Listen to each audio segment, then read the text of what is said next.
Do do do do do do.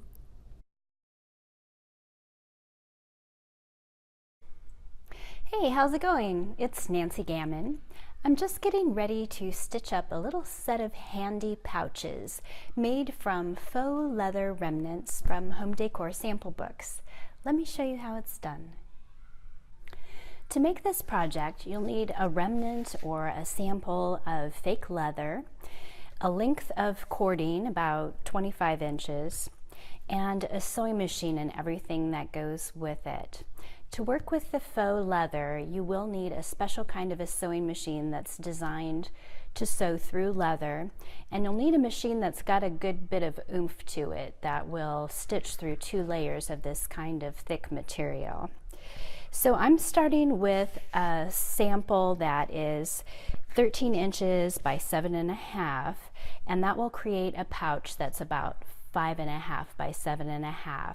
You can use a different size piece, you'll just get a different size pouch. And if it has paper backing on the sample, that's fine, it can just stay in the project. My piece has a couple of holes that were punched in the edge to fit it into the sample book, and so I'm actually going to make use of that in my design of the pouch. If yours doesn't have holes, you can create them just using an ordinary hand paper punch, but it does use a little bit of muscle to get through the fabric. So the first thing that I'm going to do is sew on the tie or the cording. And I'm going to turn it kind of wrong side up and fold up this edge so that it's 2 inches from the top flap. And I'm going to fold that over, and then I'm going to mark inside the center of each of these little holes. And that's where I'm going to sew the cording. So I'm going to fold it in half and put the center in the center. And then I'm going to take it to the sewing machine and I'm going to stitch from one dot to the other dot so that it's stitched down the middle, but then it's loose on both sides. And while I'm at the sewing machine, if there's any embellishments that I want to add, this is a good time to do it. So these are just other scraps of fake leather fabric, and I've cut out some shapes, so I might sew them on in a particular way to create a little design on the front.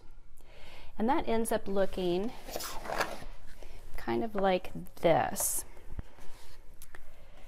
So for this one here, I had folded up 2 inches and then marked the spots, and I just had, I think this was a tie from a shirt or something that I stitched on there, and I sewed some detailing on the back to create that kind of a pouch. So the next thing to do is just to sew up the edges.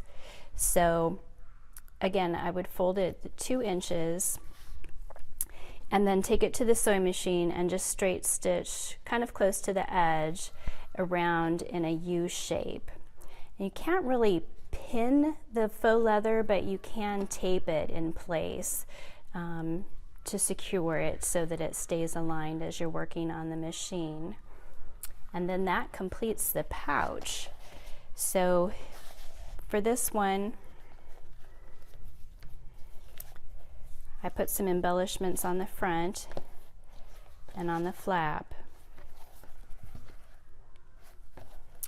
And to tie it, the cords just go up through the holes.